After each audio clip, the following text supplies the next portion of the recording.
So hi guys. Uh, One second. Okay, so yeah, so my name is Aris and I represent Eklektikon. We started Eklektikon in 2011, and at the time, we didn't really know what we're doing, and we're just driven by the idea that Greek wine is misrepresented, is not properly represented in the U.S., and that was definitely true, especially back then. And we just wanted to do something that had to do with our country. And, we're just wine enthusiasts, I would say. We didn't come from, we didn't have a wine background. So we just set out to find some cool Greek wineries, some organic ones. And that was all. That was the main idea in the beginning. And then a few years later, we started getting exposed to natural wines, and we started getting, more interested in that style of wine. And it all started with a conversation that I had with a friend of mine here in New York. That was a Psalm that was more into natural wines. And she told me one day, she said, you need to create the first natural Greek wine portfolio. So I I was thinking, that's crazy. That's a little too niche. That was back in 2015, probably. Even though natural wine was already getting a lot more popular at the time, but for Greek wine, which was already niche by itself, that sounded like a bit of a crazy idea. Another reason why it was a little crazy was because nobody was doing anything remotely natural on a commercial level in Greece, as far as I could tell at the time. So I thought, this is a cool idea. I'm just going to go and see who's doing what. I don't expect anyone to make natural wine. So, with a lot of research, and I think that our approach in general from that point on was also a bit like a librarian. We were talking,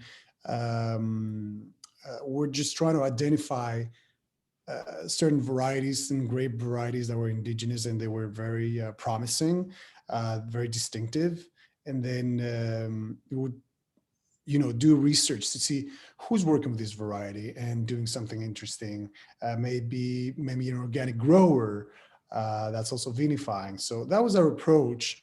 And, slowly we started to map out the Greek vineyard in that sense. So we started to see what each region has to offer, and then identify the players that were doing interesting things with in all these different regions. And then back in 2016 was when we started putting together pretty much the first natural Greek wine book in the world, that was ever been put together. And that's how it all started. So when you went and looked for these people working with indigenous grapes and working naturally, did you actually discover that there were people already farming or making wine in this way? And if so, where were they selling their wines before they started working with you? Were they exporting them, or was it primarily for the local market? Right. So now, that natural wine, you see it becoming more mainstream. You see a lot of people that are starting to jump into the bandwagon in a way. Back then, we really had to find the crazy ones that were just driven by passion and their own,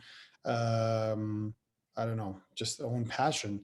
So it was really hard to find, to find those people around the country.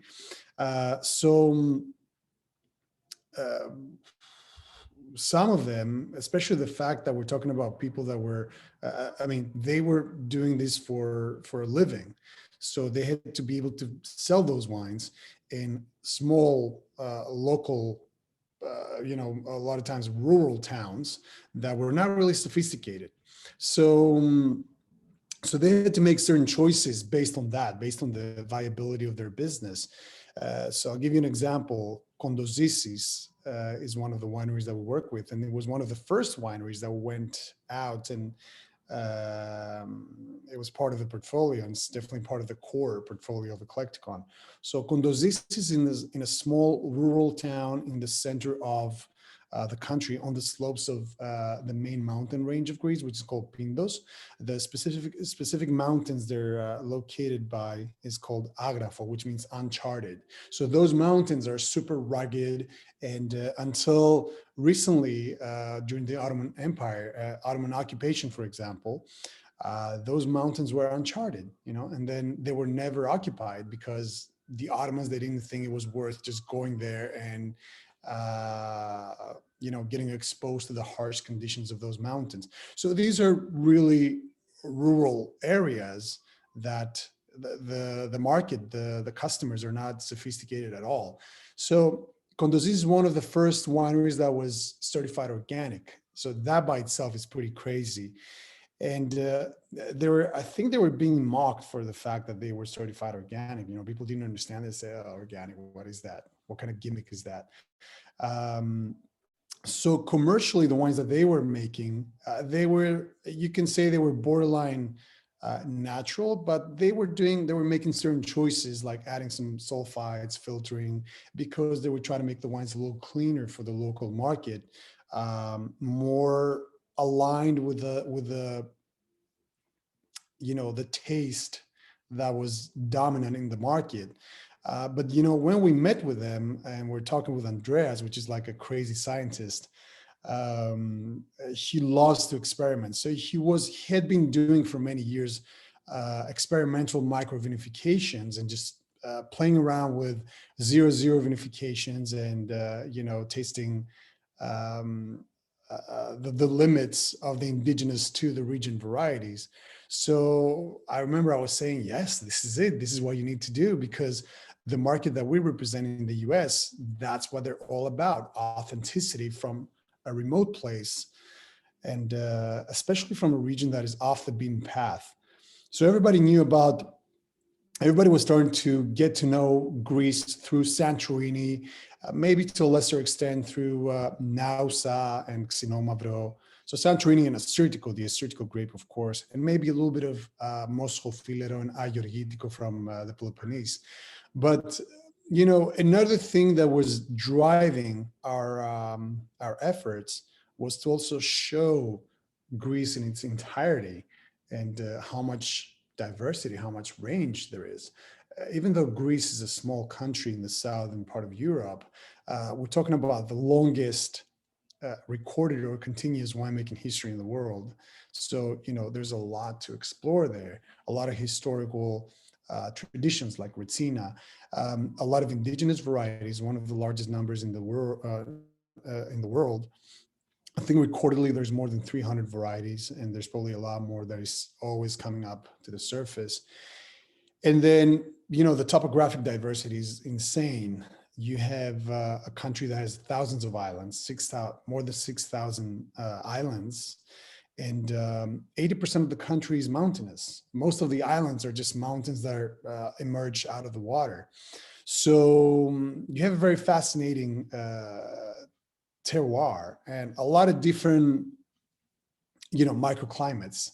There's little alpine pockets, all the way to desert-like volcanic islands like Santorini and Limnos.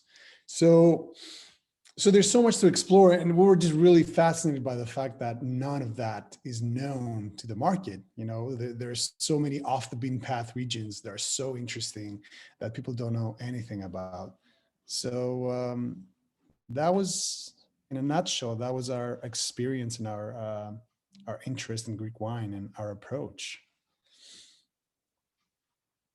Something that I did want to mention here is that, Luke and I had a chance to join you on a trip to Greece. And, for us, what was really quite touching was how many people told us that, the time that you came in to start working with them kind of coincided with the economic crisis, and that many of them had been selling wines to kind of an upper middle class, kind of more educated consumer who might be buying from them at a farmer's market, the way that we would see kind of more, intentional organic food, wanting to consume organic food consumers here would be buying the wines, and how because of the economic crisis that market really fell through because people were hurting and wine was a luxury and it was something that they couldn't afford to buy. And we were really struck by how many people felt that you'd really help to not only bring their wines to the US, but you'd kind of really come in at a moment when they were so vulnerable because it was so painful in Greece with that process. And, you know, it was really touching to see how many people felt that you really helped to save them by helping them create a market that they didn't think was there. And the other thing that I noticed, which kind of corresponds to me growing up in Southeast Asia, is I feel like when I grew up in Asia, there was always this assumption that Europe was better than everything we had in Asia. And I got the impression that a lot of people in Greece, there's like a tension because Chinese are like that too. I'm the oldest culture in the world, so I'm better than everyone else. But then there's an insecurity of like, I'm not modern enough. And I kind of got the feeling that a lot of the producers that you represented, they wanted to do what they were doing because they thought it was part of their tradition, but they also felt like they weren't able to compete in the international market because they weren't making French wines or Italian wines or working with international varietals. And for me, I think it was really interesting to see the confidence that you gave people that they could embrace their culture and it would be valued overseas. And they didn't have to try to make like styles of French and Italian wine to be relevant outside of Greece. Yeah, that's a very big subject, and a lot of times I don't think about how we have empowered these growers, these farmers, really. And you're bringing it up right now, so it's absolutely true. These people, first of all, they're not really connected to the market. You know, we're talking about farmers that are just there and just they're focused, and they don't realize you know, how important it is what they do. So because what they do is very traditional, very authentic, and you know, this has a lot of value outside of Greece. You know, within Greece, you take a lot of things for granted, of course. You know, if you live right by the Acropolis, for example, you don't think it's such a cool thing, but then you know, somebody coming from the other side of the world, they think is the best experience of their lives. So it's something like that. So these people, they had not been you know, exposed to the international market, so they don't know what's going on at all. So we're coming in and we're telling them, because, you know, another thing you need to keep in mind is that Greece is not a very sophisticated market outside of you know, a couple of big cities like Athens and Thessaloniki. There's not a lot of high-end restaurants, you know, or anything like that. There's not a lot of education on wine. So even though it's a country with so much history, there's no, you know, in modern times, things are very, how should I say it, diluted, you know, and distorted. So, so yeah, these people have no idea how cool it is what that they're doing. So we were coming in and we would explain that to them, and then we would I would say we would act a little bit like an incubator, and you know, try to give them advice, you know, and then have meetings with them. I remember at least once a year we would gather all the winemakers together, all these growers, because everybody's a grower, and we would discuss, you know, and we'd just brainstorm and get them to work with each other and just discuss things that maybe issues they were having in the vineyard and how they could address them naturally and stuff like that. And then we were discussing, you know, the trends, what people like to drink, and not just say, okay, you know what, here's the trend, let's just capitalize on this trend. No, we would just try to say, to acknowledge the trend and say, how would that adapt to our tradition? How would that be applicable to our tradition? So for example, you know, pet nats are, you know, they've been very popular lately, the last few years. And then we would think, wouldn't say, oh, let's make some pet nats. Would say, was there a similar tradition in Greece that we can kind of revive and make something traditional that would also be applicable to this trend? So we wouldn't want to just follow blindly these trends. We wanted to just acknowledge them and make them applicable. But ultimately, it was all about the tradition and the authenticity. So this is a big chapter. So outside of these two big city centers, even, you know, very touristy places. They would just sell really touristy stuff. There was, we remember, before natural wine became, the movement that it did, everything was dominated by, these international standards, maybe um, those that were dictated by Robert Parker or something. So the Greeks were really trapped into that. That was the only world the winemakers were living in. If they wanted to be successful and profitable, they had to make wine a certain way, and that was what was driving their decisions. Let's use a lot of new French oak. Let's filter and clarify our white wine so they're just crystal clear. There's nothing visible in there. Those were the things that we're all trying to do. So then they would end up with these wines that were maybe sometimes, even if they were made with indigenous varieties, that authenticity would get lost in the way because it was getting diluted that way. So it was all imitations of international standards, of international flavors. So we would come in and we'll say, you know what, you should not do that because you're not creating added value for your product. You're actually hurting yourself. So we just created a path for these growers to really champion, celebrate the regions they were coming from, and then to tell them that certain decisions they were making because they thought this is what the market wanted, and maybe they did, the immediate market, this is not what we're trying to do here. You need to be confident. As you said, they were lacking the confidence for sure. So we're just creating this connection to a market that really appreciated what they really represented, where they're coming from. So it was all about empowerment and just showing the way. I don't know if that answers the question. Yeah, no, it does. And so, do you think maybe just to give us a little bit of background, I don't know if you have a map or something, but could you kind of give us a general overview of Greece in terms of where your producers are located in Greece and how they might be different, because of the terroir? Because I know that you were saying that there's so much diversity, right, within the Greek, like the mainland and the islands in terms of the terroir. Yeah, absolutely. So there's a map that I like to use where we also have our producers shown on that map. I think you can share, right? Yeah. Okay. So I will do that right now. Just 1 second. Yeah, let me go back to, okay. So I'm not super, I think it's disabled by the host. Yeah. Okay, hold on. Let me see if I can.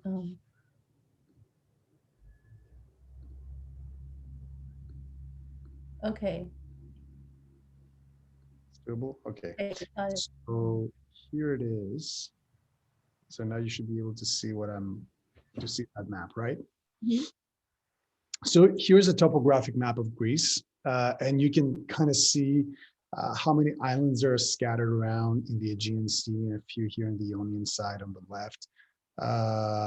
So Greece is super mountainous, as I said before. It's 80% mountainous, so that creates a very dramatic alternating scenery. You have very few plains. You have one here in Thessaly, like in the center of the country, and then a little bit in the north, but for the most part, it's all mountains. You see even the islands, they're pretty dark, meaning that, there's some altitude. They're all just mountains coming out of the water, as I said. So a lot of diversity, it's the steep slopes, different altitudes. And this is a great thing because we're talking about a country that is the southernmost country of mainland Europe. So it's a pretty hot Mediterranean country.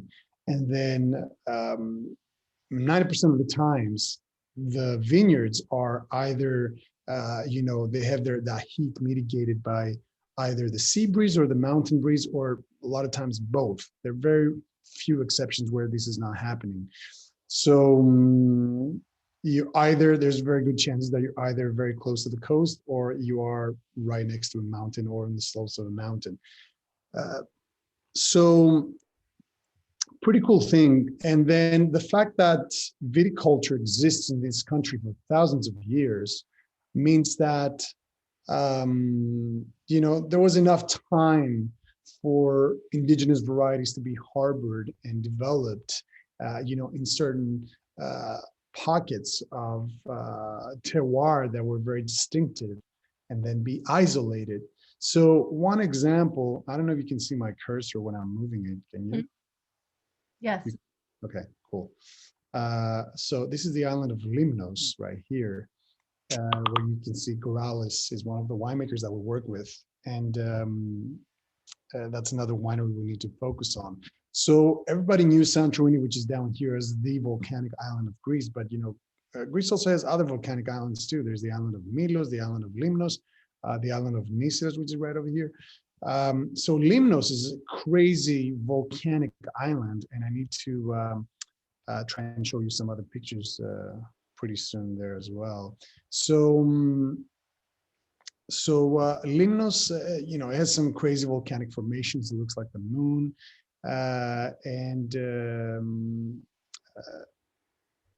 yeah. So another cool thing about Limnos is that it has the oldest reference grape in the world that is called Limno, which means from Limnos, that has been recordedly farmed on this island for at least 3,000 years. It was first mentioned in the Iliad, which is a story that goes back more than 3,000 years ago.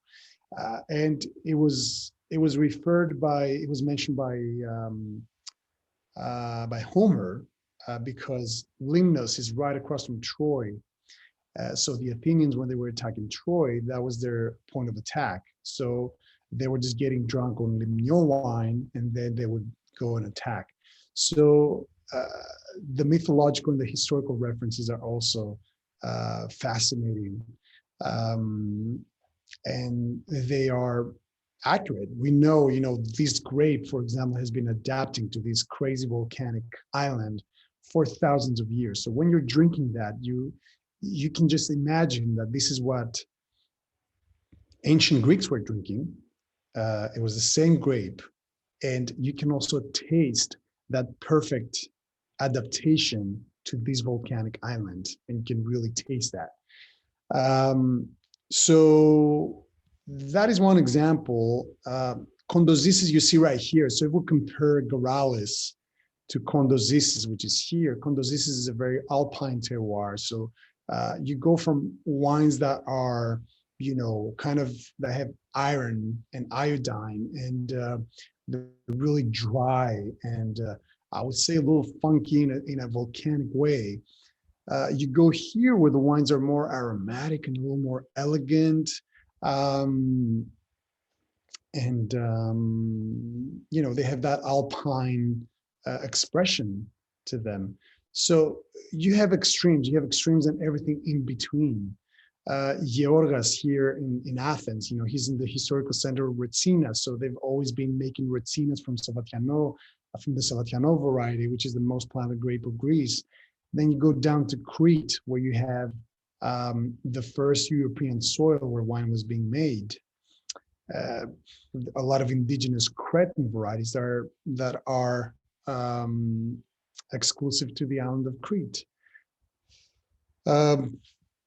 The Peloponnese, there's a plethora of indigenous varieties here that are very historic as well. Nemea, which is the largest winemaking region of Greece, is home to the Agiorgitiko grape, which means St. George.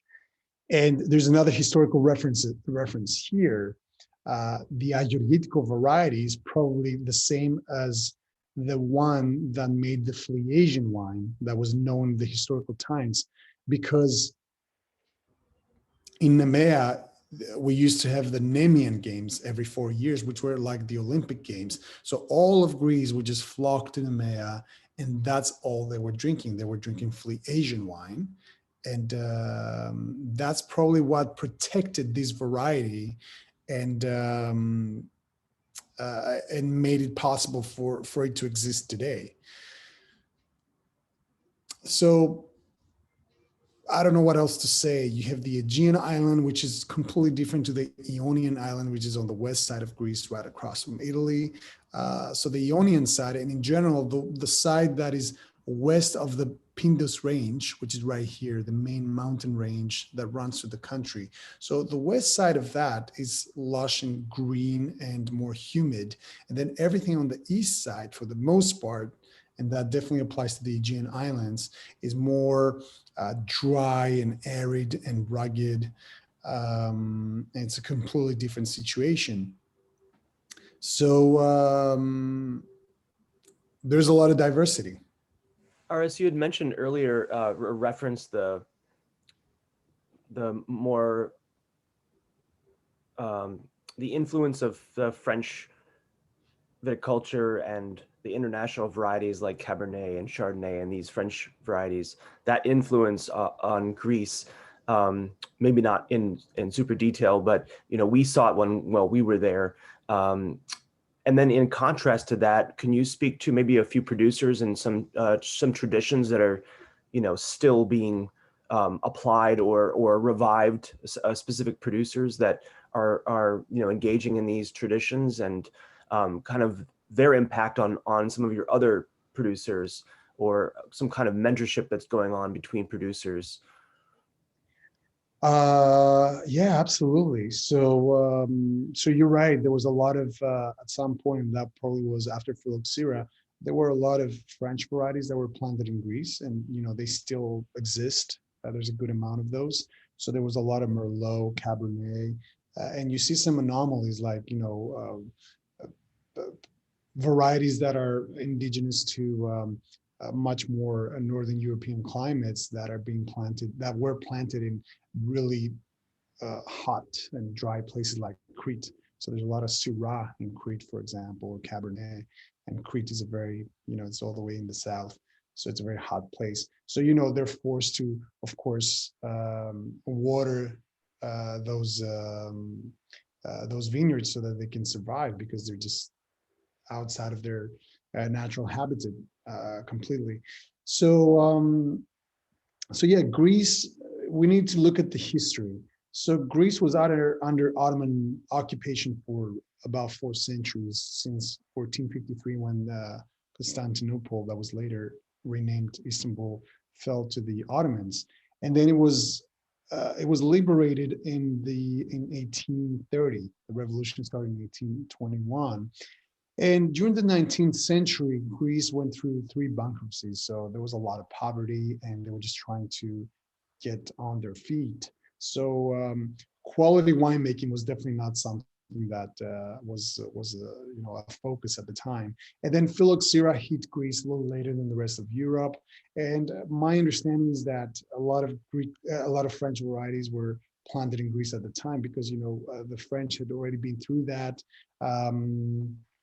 The clonal selection and then the research on how to protect the vines from phylloxera was a lot ahead of what the Greeks knew. So it was just solutions that were ready to apply. So the traditions and the indigenous varieties were starting to get destroyed pretty much, because there was not a lot of interest in that. And also during the 20th century, we need to think of Greece, participating in both world wars, and it was devastated. Then there was a war with Turkey between 1919 and 1922, which, by the way, caused the exodus of a lot of Greeks that used to live in Asia Minor, and with them they brought a lot of Greek varieties that they were indigenous to Asia Minor. So that's another thing. And then there was a civil war after World War II. Then there was a military junta. And then in the 70s and 80s, when there was the first modern wineries that started actually bottling wine. And there was a lot of focus on French varieties at the time, and on modern techniques like new oak and stuff like that, and new additives. And then I would say in the 90s, there was an interest that started being applied to indigenous varieties in the 2000s. And even though that was happening, it was not, it was still a little diluted because yes, they were starting to vinify indigenous varieties with no, there were also some blends of indigenous and international varieties. But then even when they were only vinifying indigenous varieties like Astertico and Xinomavro, which were starting to become more popular, they were doing so, and they still do, in a way that was not, that was not really authentic, that was not really showing the true character of the varieties. They were doing that, and they were just trying to mimic, as I said before, international styles. So a lot of oak, aromatic yeast strains, and stuff like that.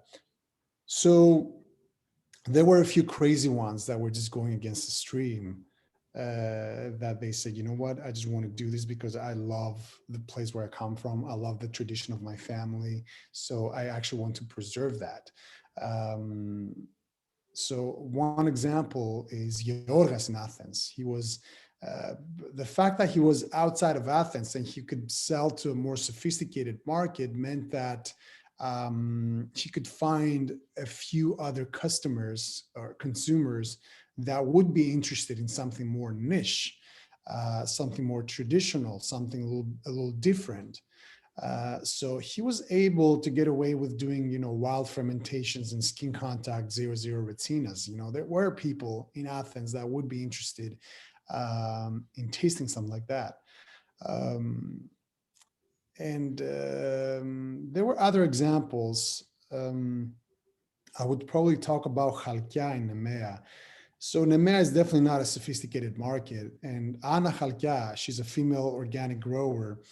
But the fact that she grew up in Australia, so she came from another place. And the fact that they also didn't have money to spend on additives that the consulting enologists were telling them they had to use, created a situation that was very distinctive. So they didn't have money to spend on yeast, on lab yeast. So they would just do wild fermentations because of that, and because of that situation, that gave her wines a very distinctive character and a following slowly. And then when we tasted those wines, we said, this is interesting. This is something different. She's not trying to mimic something else. She's really doing something authentic. So there were different reasons why people would do certain things that would be a little more authentic or not authentic. Another example is a retired teacher on the island of Lefkada in the Ionian Sea, so the winery of Siflogo. So he was only working with indigenous varieties, only wild fermentations. He was using oak in his reds a little bit more than he should, but the fact that, the focus on just those exclusive to the island of Lefkada varieties is impressive. I mean, all of them are obscure pretty much. We're talking about varieties like Verdzami, Vardea, Chlori, Mavropatrino, like things that no Greek has ever heard of. So that he was driven by his love for his island and the revival and the protection of those varieties. So this is totally in line with what we were passionate about. And other examples, Garalis on the island of Limnos, until recently, there were no private wineries on the island. There was only a co-op, and everybody was selling, all the growers were selling their grapes to the co-op. So when Garalis and his father they were just vine growers, and they would sell their grapes, and then they would say, our beautiful bush strain vines that, we don't use any chemicals and they're organic, are just getting mixed in with other so inferior raw material, and this is going to waste. So, they were proud of their work, and their work they were just getting paid peanuts, and they were just not, the work was not reflected in the wines that were being produced. So they said, you know what, we really need to create a winery, a small winery, whatever it is, and just really let our work in the vineyard shine through through the vinifications. So they were driven by that, by their pride in the work they were putting into the vineyard. So there are many examples of the crazy, the passionate ones that were just not. They didn't want to. I don't know. Just compromise, accept that conventional wisdom that existed in the market. So they were resisting, and they were just doing things their own way to the extent that they could. What about Santor? Could you tell us a little bit about this producer? Santor. So Santor, let me, since I'm talking about these wineries, let me just go back to that map if you think it's a good idea. So Santor, okay, let's go back here. Santor's right here. He's in Northwest Peloponnese. So Santor is a biodynamic grower. He's the only one of two biodynamic growers in their portfolio, together with Georgas from Athens. So Santor is just a grower. Panagiotis Dimitropoulos is his name. And he is a former engineer that just decided to go back to his childhood memories and just take over the vineyards. We have a lot of that going on in the portfolio. And just live that life. And he's credited with saving a really rare local variety that takes its name from the village where he's from. The variety is called Sandameriana, and the village is Sandameri. So he took all these old family vineyards and he tended to them. He converted to biodynamics. So he's certified organic. And since last year, he's also Demeter certified. And he's the first Demeter certified winery in Greece, and the only one, as far as I can tell, at this point. So he's only working with local varieties. He works with Ayorgitiko, Mavro Daphne, which is another hyper local and very historic red variety. It means black laurel. And then he also works with Rhoditis and Sandameriana from the whites, even though Rhoditis is really a pink skin grape. So I hear people saying, I think you guys commented on that when you visited those vineyards, that they're some of the most alive, bursting with life vineyard that anybody has ever seen. There's all sorts of insects and I don't know, vineyard life when you walk around the vineyards. He's a person that is really, really proud of his application of biodynamics. He's a benchmark biodynamic grower for the Greek terroir in a way. And he's always been natural. He was working naturally. He was certified organic. And then when we approached him, we also discussed ways to become even more natural. And by more natural, I mean that he started creating a different line of wines that was only for us, where there were very, very minimal sulfites added at bottling. And there was no filtration. And then the rest of his wines were a little more filtered. They had a few more sulfites so that they could be a little more accepted in the local market. And one funny thing that's happening with Santor and most of the other growers is that now that, first of all, natural wine is becoming more popular, and also the Greeks, they see the success of these wines through social media and articles and stuff like that. They see the success of these wines abroad in the US mainly.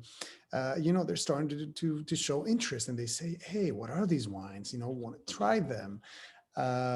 So now, because of their success outside of Greece, they're starting to cause interest and demand also domestically. So this is very interesting. Could we move also maybe now to maybe the only person in your book who is not a grower, which is Vaimaki, right? Vaimaki, yes. And then before I talk about Vaimaki, just a quick mention of other crazy people in the portfolio. Mhm. Here, I'm just going to move my cursor around Xidakis. So you guys know Mykonos, probably. You've heard of Mykonos as the party island, you know, where there's clubs and stuff like that, and everybody just goes there to party in the summer. So Mykonos and the rest of the Cycladic islands right here, they used to be really poor fishermen, you know, and just like I said, it's really rugged lands where there's nothing really grows there, only maybe bushes, and they do like they have great oregano and thyme, for example, but you know, they were just hardly viable. The people were super poor. That applies to Santorini too. And now they're just really popular, and tourism is just booming over there. uh, and this guy is a dentist. He has a dentist office. He's probably close to 60 years old, and he's really driven by passion. He's not doing it for the money because, you know, he's pretty well off, obviously. And he takes his boat and he goes to other surrounding islands to find plots planted with indigenous obscure varieties, because he wants to save them from extinction, and he wants to revive and to show to the world, you know, this lost or endangered tradition that nobody knows anything about right now, that used to be very alive in those islands. So he's vinifying in his shack with almost no technology, these obscure varieties. He makes a cuvee from an uncultivated vineyard that is just abandoned, and he goes and he harvests it. So there's stuff like that. And then another example is Doric right here. He's very close to the Oracle of Delphi in a very alpine terroir at 800 to 1,000 meters, where there's a hyper-local variety that's called Kosmas that he saved from extinction. He had it recognized with the authorities, identified officially. So he's following his parents, his really old parents' tradition right now, where they vinify in fir wood open fermenters, and then they use fir branches for cap management, and those secrete fir resin, and they protect the wine. They give it a certain flavor. So it's a bit like a resin or Retsina application, but it's not really Retsina. Those are amazing wines. I mean, it's crazy that they can be commercially available. A lot of examples, and you know, there's a lot of other wineries that we're discussing with, and they're in the pipeline. They're doing crazy things like that, and that's what we're all about. So going back to what you were asking me, Trini, Vaimaki is right up here. So Amindo. A lot of people know Nausa as the birthplace or the center of the Xinomavro, and that is the proper pronunciation, by the way. A lot of people say Xinomavro. A lot of times when we do, you know, presentations or staff trainings, or when we used to do in the before times, a lot of that was linguistics, and I think we did a lot of that together too with you guys. And you know, we just tell them how to properly pronounce the Greek varieties. So it's Xinomavro, which means acid black. It's considered the most noble, age-worthy, interesting red variety of Greece. A lot of similarities probably to Nebbiolo. And a lot of adulteration happening right now with Xinomavro, because normally you need to wait for it to really, if you want to make it naturally, you either have to wait for it to mature a little bit and those tannins to become a little more, a little softer, or you need to blend it with another variety that is a little more, yeah, that's going to add some fruit and, you know, bring some balance. So most of the winemakers, what they do these days, that they just either do not use Xinomavro, or they use very little Xinomavro, and they don't talk about it, or they just make really technical Xinomavros. So it's really sad when our winemaking is not driven by authenticity. You know, it really gives a very bad picture. So Vaimaki, enter Vaimaki. So we met Vaimaki at some point three years ago. So Vaimakis, Vasilis Vaimakis, he is an enologist that was the enologist for different co-ops. So he has amazing experience, and he's probably the first person that bottled 0 wines in Greece, natural wines, of course. And Vasilis Vaimakis is from Ioannina, which is over here somewhere. But he was the president of the co-op of Amindeo. So Amindeo is the birthplace of Xinomavro. That's all they grow up there. It's another alpine terroir. It's about 650 to 700 meters, surrounded by lakes and mountains. The vineyards spend a lot of time under snow during the winter. So the real name of Xinomavro is Popolka, and if you go there, they still call it Popolka up there. If you say Xinomavro, they would say, oh yeah, Popolka. The reason why they changed the name back in the 60s or 70s was because it was Slavic sounding and they wanted to Greekify it. So we created this label with Vaimakis that we call it Popolka to really, revive the actual history. And so Vaimakis created the first labels that were 00. That label, that series was called Mater Natura, and it was all unique vinifications because Vaimakis believes, and of course it's true, that nature does not repeat itself. So when you make natural wine, the idea is to not just create something that is year after year the same thing, but to just accept nature and just accept what it's giving you. So he wanted to do a different vinification every year. So the Mater Natura line would have a unique number every time. So you have the Mater Natura 1, 2, 3, and 4, and so on and so on. And then when his wife passed away, he just abandoned the project. And he started making wine again when we talked to him and we approached him and we said, why don't we make a label that, we make every year, even though it's different, of course. So that's when we made Popolka, that is centered around Xinomavro. So one needs to try his 2009, 2010 Xinomavro, that is 00. And we're talking about 12-year-old wines that are still singing. And those are a testament to the ageability of natural unsulfured wines. And of course, to Xinomavro. I've heard a lot of people saying how they never got the comparison between Xinomavro and Nebbiolo until they tasted the Vaimaki wines. And that is impressive. So Vaimaki is not a grower and he doesn't even have a winery. So he's making these wines in collaboration with a private winery in Amindeo that he used to work for. So he knows the people that work there, he knows the vineyards. And that's how he made these Mater Natura wines in collaboration with that winery. So he would tell them, I'm going to tend this vineyard, this plot, and then I will harvest it and I will vinify it. And so that's what was happening. That's how he worked, and that's how he still works. So he's kind of like a gypsy winemaker, if you want, in the portfolio, but he's a legend. So we're making an exception, and he's making some beautiful wines. Did he write his PhD on no sulfur in wine vinification? Is that his? That is correct. In the 90s. Background? In the 90s. So the guy's way ahead of its time. So Wow. yeah. So by being so we're talking about these people not being driven or influenced by any trends that were happening outside of Greece, because Greece again is kind of isolated to those things. Is a little bit tucked away from the rest of Europe. It only borders the Balkans, but then there's not a lot of contact with people from those countries for many reasons. So Greece is kind of isolated in a way.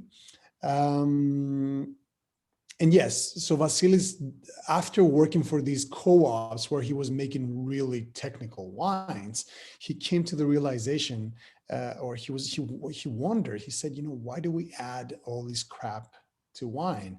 We shouldn't. So he did his PhD in the 90s on the oxidation of white wines and how to protect them without the use of sulfides. At first, his findings were to use other additives to protect them. And then eventually he reached the conclusion that he doesn't need to add anything to wine. Wine just needs to be one ingredient, just grape juice. So he never adds anything, not a trace sulfites to his wines or anything else. He's using temperature control to stabilize the wines, pre-fermentation. That I think is mostly how he works. He's making some of the most beautiful, expressive, stable, and age-worthy 00 wines that I have ever tasted myself.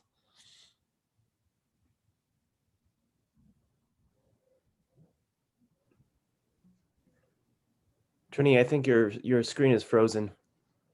I don't know, maybe she's having some difficulties there. Some technical difficulties. Yeah. I think we want to open it up to some questions. Have you met Liz Salapatis? She has Greek ancestry and is a champion of your wines. Yasu, Tikani. Yes, Liz, Kala. How are you? Nice to meet you. You as well. You as well. I recognize the name. I think we're introduced by email, but yeah, nice to meet you face to face in a way. Face to face on Zoom, exactly. Really enjoy. I have a couple of comments and a couple of questions. I really am enjoying your portfolio, and in fact, just last week at one of our customers, we did an entire Greek wine club with Santor and some Goralis, the Roseus, and it's interesting. My yaya, by the way, is from Patra and Athens, and they migrated to Chicago. Yeah. And the last time I was in Greece was right before the Olympics.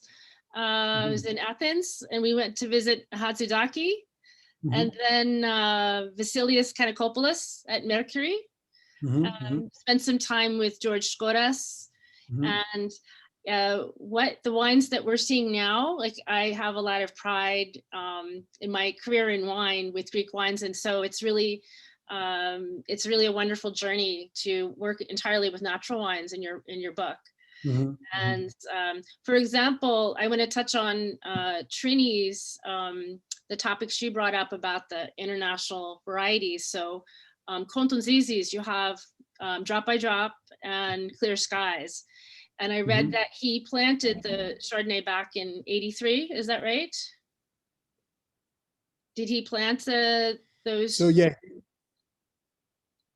So he has a few international varieties as well, because let's not forget that he was selling in a very non-sophisticated market until recently. He still does sell to his local market.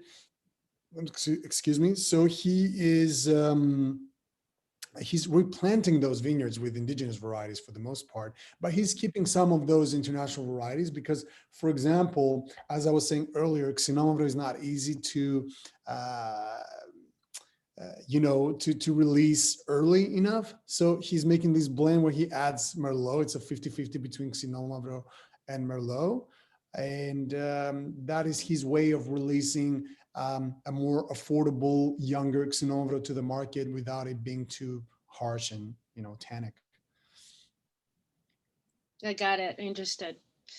And then Goralis, it's really wonderful, the story. I see the Roseus as such a seasonless rosé because of its tradition, and it's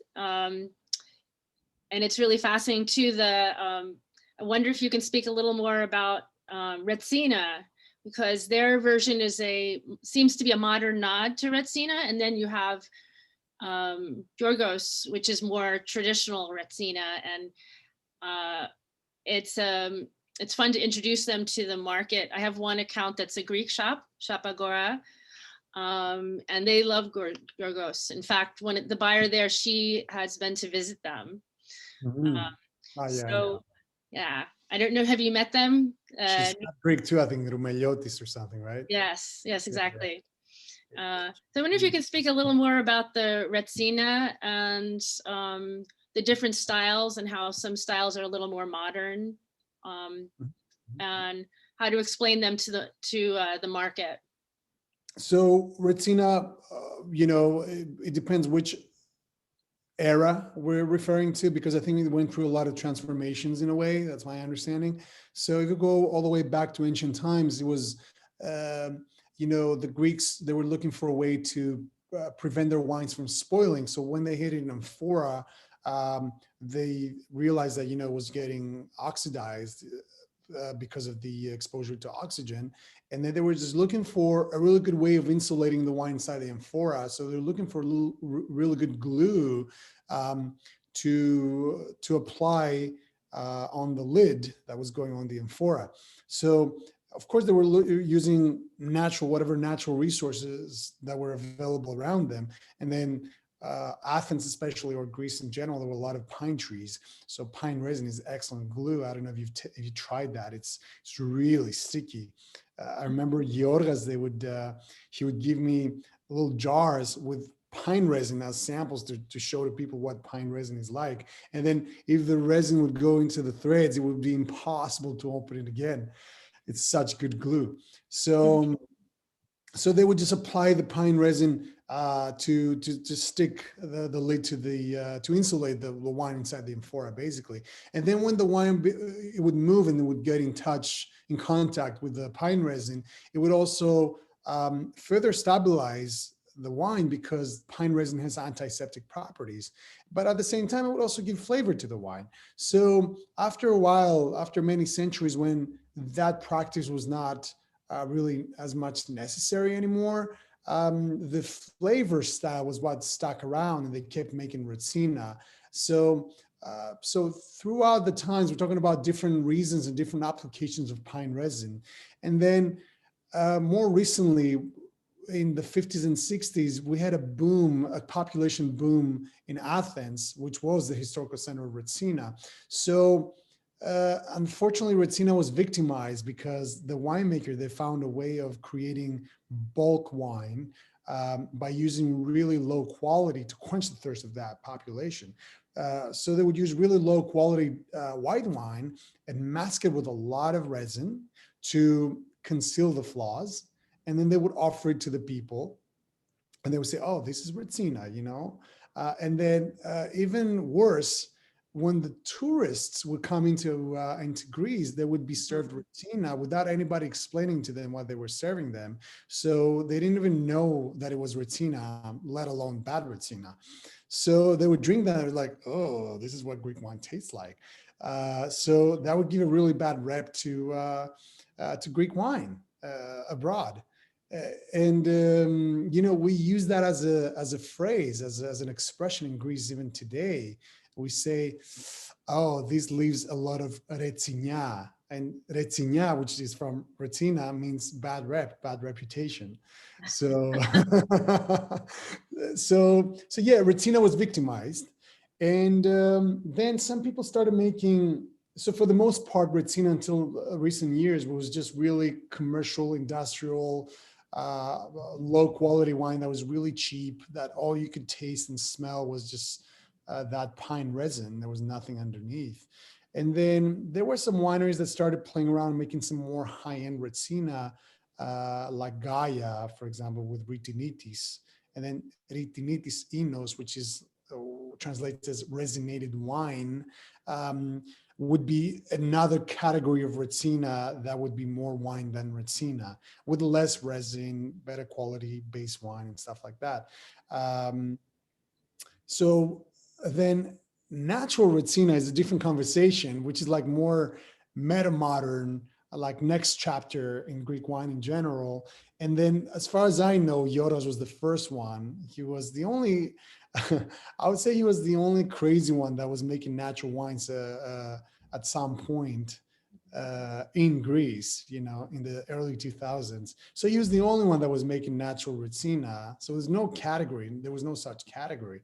And we were definitely the first ones that brought that Retsina into the US, and then people would just freak out and say, oh, what is this? And then, when they saw Retsina, it's like, oh, okay, Retsina, no, I'm not interested. But then it was a completely different experience. It was such a beautiful thing, so complex, so different.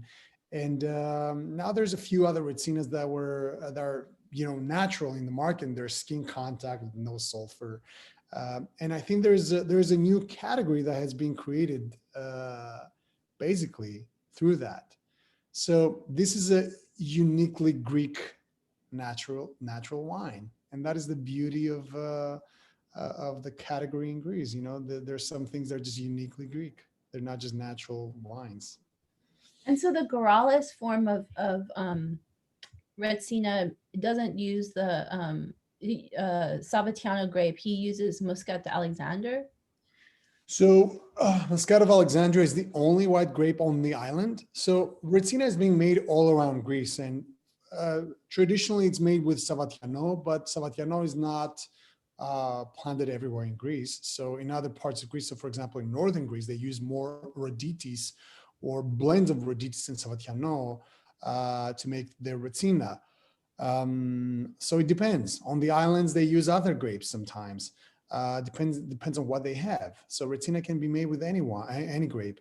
So on Limnos, they make Retsina with Muscat of Alexandria because that's all they have. So the white Retsina from Goralis, I would say that I would categorize it as a more of a Ritinitisinos, more of a, you know, the higher end, but still in a way traditional Retsina, because he filters it. So it's a more cleaner style of a Retsina, but then his Rosé Retsina is totally belongs to a natural Retsina. So it depends on how you define a category, you know. So you were saying that, Liz, you were saying that Yorgas makes more traditional Retsinas.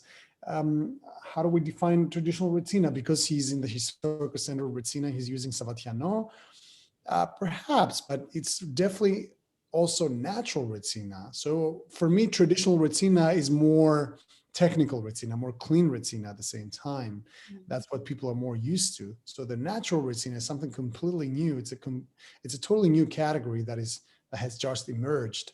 So Goralis, his Rosé Retsina, is using the base of Terra Ambera. So it's a skin contact Retsina with a splash of Limno, which is how they make Rosé on the island, with for co-fermentation of resin. So it's a natural Retsina. Maybe you can call it a new age Retsina. I don't know. It depends on how you define your categories. That's great. Do you find that he's doing at Goralis, is he inspiring this new trend? Do you see some other wineries that are looking to make co-fermented? I was going to ask you how they change the level of pine tar and the flavor. You're saying they do a co-ferment. Are you finding that there's more wineries that are becoming inspired by this with this type of winemaking? With this type of winemaking, you mean just natural? Or are you referring specifically to this type of rosé? Yeah. Well, both really. So this type of rosé winemaking is definitely, I don't know if it's exclusive to Limnos. The reason why they do it like that in Limnos is because there's not a lot of Limno. So probably maybe even close to 90% of the vineyards are planted with Muscat of Alexandria. So Limno is very limited to just, you know, do Seigneur style rosé. So they cannot sacrifice it for that. They make just red. And then, you know, it makes more sense to them to use their white wine as a base for rosé wine as well. So this is why it's happening. So I don't think that's become any sort of influence to anybody else around Greece as much. But so yeah, co-ferments is still pretty new in Greece. I don't think people do co-ferments in that sense, like whites and reds or other kind of stuff. So natural winemaking, definitely there's a lot of influence happening based on what we're doing as a company and the growers that we work with.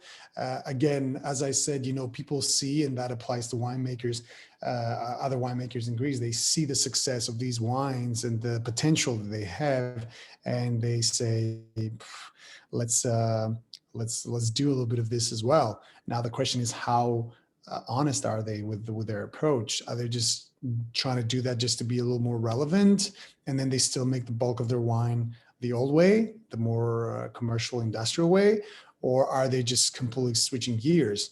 So I think there's a little bit of both, but mostly it's not very it's not very honest. You see a little bit of these industrial big wineries that they also, oh, let's do a cuvee that's natural or orange or experimental, as they call it, because they're trapped in this position where they cannot just fully become a natural winery because they have these huge tanks. What are they going to do with those? They cannot make natural wine in those.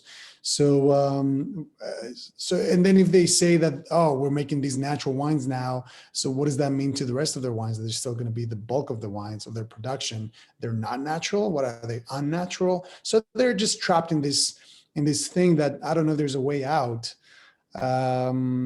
So it's interesting. I don't know. I don't know what's going to happen, but there's definitely a lot of influence. And you see a lot of people that are just, taking cues from what's happening within the Eklektikon portfolio. I can definitely see that. Got it. Thank you for that. What's the temperature of the natural wine scene? You said the two most modern cities was Athens and Thessaloniki. Mm-hmm.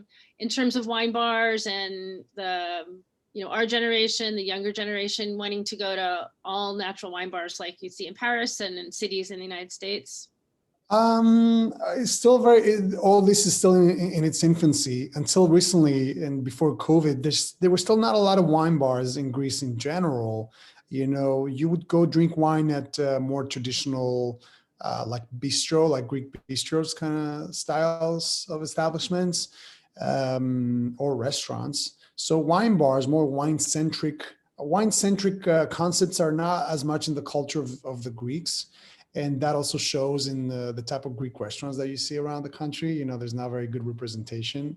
That's another thing that I hope is going to change. So wine bars is a more recent thing in Greece.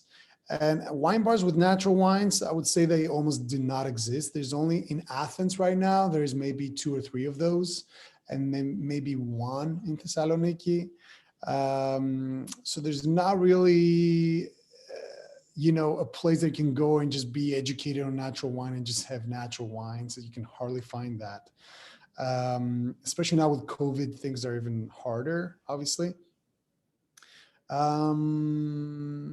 And then in touristy places, of course, this is not part of the conversation. And going back to a question from Trini earlier, how, the crisis has affected our efforts, I will have to say this. It's the first time that the islands were shaken, and the wineries that were on the islands, they were in a position to do things that were amazing, beautiful, really unique. They were working with indigenous varieties, but then they would take these indigenous varieties and just, inoculate them with stupid strains. And they were doing all of these things because they were catering to this touristy market that didn't care about authenticity. So it was the first time that we could approach. I remember that we went to some wineries and we would tell them, hey, why don't we make some natural wines with what you're harvesting in these beautiful vineyards? And they were not really interested. And now was the first time that we took the opportunity, we went back and we said, hey, how about now? Because you should not take things for granted. Tourism doesn't really exist right now. So how about we do something with the surplus that you have?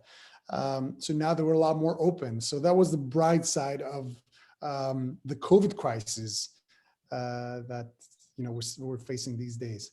But definitely, there's not a lot of places to go to and explore natural Greek wines in Greece. There's a lot more. New York would probably be a better place for that, I would say. Thanks for that.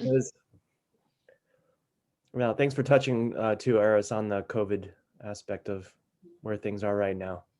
Yeah, it's interesting. Any other questions for Aris?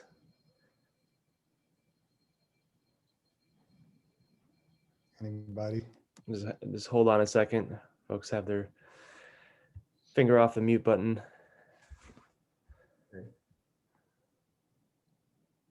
We have a taker. Aris, how's it going? Hey, nice to meet you. Not really a question, I guess, because my question was going to be kind of like what you're seeing on the consumer side. So I think you kind of answered that with Liz a little bit.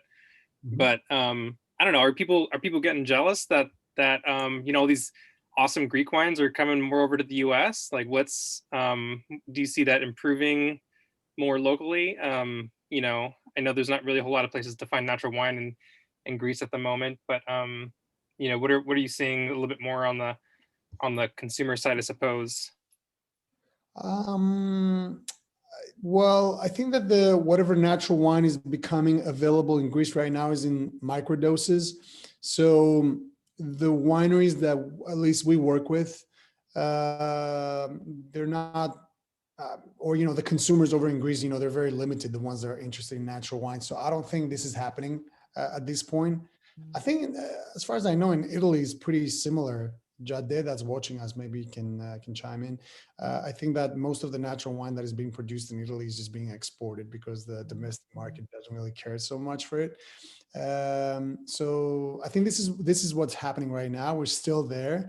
There's definitely an increasing interest in natural wine, but I wouldn't say that we're at the point that the consumers are bummed that it's all going out. So yeah, we're not there yet. It's we're not at that level of interest, I would say. Yeah, it's kind of an interesting exchange how trends from different countries are taking that business and making it popular elsewhere, and the locals in your country or in other countries are still kind of at a slower pace and being more traditional. And obviously America is a very kind of non-traditional country where we've got our own thing going on and a lot of people from other places, but yeah, so it's kind of just interesting influx or influence that's going on. Totally different perceptions. Yes, I mean, yeah, it was. I'll share a story with you. I remember a couple of years ago was when the Agrafo line of Kondozisis, which is his monovarietal unsulfured 00 label, that were pretty much created together, for the U.S. market. And then when they, some Greek merchants, they started seeing those all over on social media and how successful they were. They started, calling Kondozisis and saying, "Hey, can we work with a little bit of those? Want to try them, want to see them." And then he told me that he sent them to a distributor over in Greece. And then he said, "Hey, I think there's something wrong with these wines. They're cloudy. They're not right." So, so that explains, what I'm talking about. yeah. But the conversation has started, so people are starting to getting more exposed more and more to that. So things are changing. But it's definitely interesting how how in Greece, we take things for granted and we do not really appreciate that authenticity. And we just, we're a little xenomaniac, we're just looking for those things that are more by international standards because we're not confident. I think it's a confidence thing, as Trini said in the beginning. So yeah, super interesting how dynamic the market is and how things are changing slowly. Yeah. Cool. Well, thank you for that. Appreciate it. Of course. Pleasure. Well, I think we've touched on a lot of really interesting things today. So thank you for that, Aris, and your knowledge of Greece and what's going on right now is we're happy to have you. So happy to have you as a resource, and look forward to mining your portfolio with for more interesting things in 2021. Guys, thank you for having me and putting this together. It was a pleasure and honor, and it's always been an honor to work together and represent the Greek book in that part of the world. So, and reminder, you were the first distributor of Eklektikon outside of New York. So Oh wow, yeah, forgot about that. Yeah. First, now there are 22 states where the Eklektikon book is available in. So, but you were the first. So I will always appreciate that. Well, thank you so much.